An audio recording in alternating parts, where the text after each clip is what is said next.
to spiritual tip number 9. And today we're going to talk a bit about those around you and the aspect of growing with one another or not growing with one another.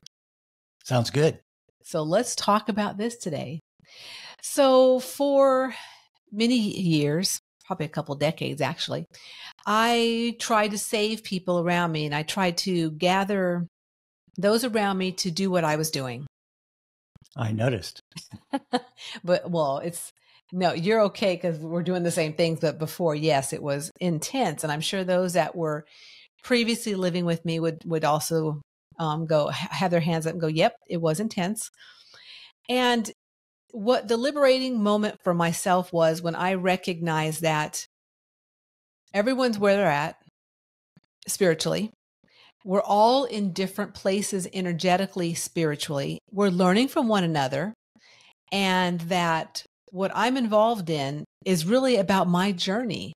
We're just kind of like, cohabitating together, right? We certainly are. Of course, Tom and I really are. Yeah, well, I love what you posted on your social media recently. On Facebook, yeah. What was that line? Something about, people around me aren't going to get it because it's my apprentices or the folks that, I came to reach that are going to get it. And I don't have to try to mold somebody into being my apprentice is a way to say that spiritually. Like it's, you have something to share with, we're all apprentices and journeymen for each other, you might say, in certain areas. But that was a big key. That was a great line that obviously you were inspired to share at that particular time. Yeah. Yeah. And what I found too is if I'm relaxed with what I'm doing, so this is for you guys out there, right? So think about what you're doing and think about maybe a few people around you or close to you that just don't get it. They don't understand you. They don't relate to you. And so they may oftentimes come at you with, what are you doing and what's going on? And, and not understanding. But for myself, I found that the more I've really embraced who I am, my beliefs and what I'm doing in my life, I can stay relaxed with those around me that maybe just don't get it because it's not really for them to get. Because like Tom was saying in this previous, it was a post, not a post, it was a social card that I did on Facebook. Oh, yeah. And the fact that, like our moms, our dads, our brothers and sisters, Tom even, they're not my apprentices. My apprentices are out in the world and I need to locate them and find them and work with them or engage with them or interact. And so once I recognized that, it took the pressure off for myself. Yeah. And when we say apprentices, there's no greater or lesser than there. It's just that the folks who really are ready to hear my message or your message or deal with, really need a bit of your spiritual thrust. My thrust is to be happy and free. That's the way that I express my purpose. What's your thrust? The follow through of my heart's desires. Yeah. So there we go. There's folks out there that want what that feels like. And that's what they experience when you exude that, So now it's not to say that some of the people around us aren't learning things from us. I mean, we're all attracted, because we have similar concepts and similar areas of growth. But the key word that comes to me as you were sharing that I'm picking up from guidance is it's all about acceptance.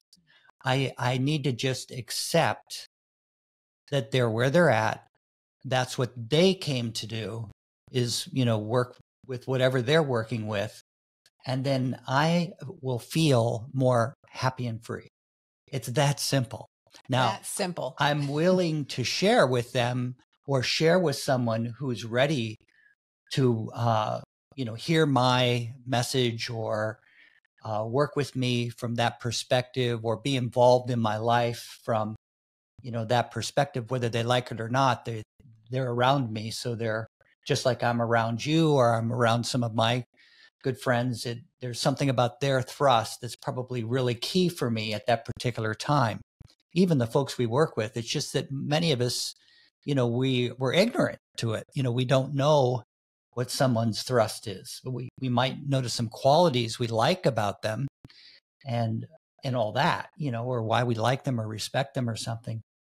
So I guess acceptance, I just kept hearing that word. What does acceptance mean to you, Teresa? Well, acceptance to me means that I'm not judging. I'm honoring where people are at, and I'm just kind of going with the flow, really. Yeah. And I think, in my life, I was the oldest of 5 children initially. And then we were 2 families mixed. There's a whole story of that. But like the Brady Bunch. Yeah. Well, more than the Brady Bunch, actually. The original one. Yeah. And I was raised that I needed to really make sure everybody was okay. And, now there's a balance between being a leader and having that opportunity of being the oldest. Is obviously there's some leadership or there's things I'm learning about that, but I'm not responsible for anybody else's, growth or awareness or acceptance. You can only help people as much as they're willing to help themselves. And it just takes the pressure off, always happy to be of service, but I've really found that people need to take a step towards it. They need to do their 50% is one thing. I'll take a step towards you. You take a step towards me is more that vibration. And then the other thing that strikes me is that, maybe they came to just get a little piece and that's it, and leave them alone. They don't need more. I don't have to feel pressure that they've got to catch up to me. Or now I have my own version of all this, but that's the thing that I've had to release over time is they don't have to catch up with me. I don't have to save them or round them up. I'm not responsible for their spiritual growth. I can certainly pass on what's worked for me. But when I think about anybody that's ever been a mentor or leader to me or a role model to me, that's what we used to say, role model, or a prototype for me to, want to become more like, it was all up my idea. I just liked certain aspects or certain things they did. And I decided that I would move towards that. It wasn't something I had to convince somebody to, move towards or sell them on it or make. Right. Because that was part of your journey. That's because it's yeah. Really, so, and the thing that I want to share about with that is that I've seen a couple people on Facebook lately talking about or sharing about the fact that their loved ones are not growing. They're not spiritually growing. And for myself, I truly believe that no matter where each soul is on the planet, because we're all in different places, everyone's always growing. They may not be growing in the same way that you are. They may not be embracing the same tactics or the same path that you are on. And sometimes, and sometimes that doesn't work out like it didn't with our previous relationships. And then a lot of times it does. It just depends on what's the relationship like and how far off are you from the pivot? I guess that's kind of what comes to me is like, if you're swinging one way and the other person's swinging completely the other way, well, at some point it's going to be hard to relate to them. And that's what I found for myself. And then once I, got up with Tom and recognized that, this is, who I've been waiting for, and off we went because I just couldn't be in that any longer. I was unhappy. And so that's a real big key for myself is just sharing the fact that we're all in different places. Like even those around me, they, if they're not spiritually inclined like I am, for some reason, I was just talking to Tom about this morning, as I was like, I feel like I've had so many lifetimes where I've been very intelligent, like really smart from my head, right? That left brained. And then I feel like I've had lots of lifetimes where I've been really religious. Because I tell you, when you go into a Catholic church or church period, I feel filled with the spirit, right? So I feel that from my previous incarnations. But coming into this lifetime, it's a whole different ballgame because I don't feel any affiliation with religion or going to college, or I'm just on a different path this lifetime, and it's okay. So my path may not resonate with everyone's path, and it really shouldn't because it's mine. But the fact that we're sharing how unique we all are, and that everyone is growing in their own way. Would you like to share about that, Tom? Well, that was spot on. And the thought had come to me while you were sharing was, it's really not fair on other people to expect them to be anything different than what they are in their own timing. This lifetime, another lifetime. That's the big key. And, you know, what I hear you saying is, you know, great, because, you know, right now, you know, you might be with the love of your life for that period of time.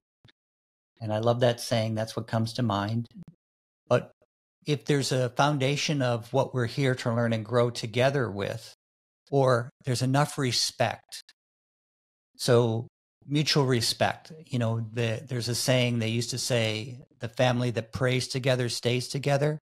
Well, what I found, it's the family who respects each other stays together.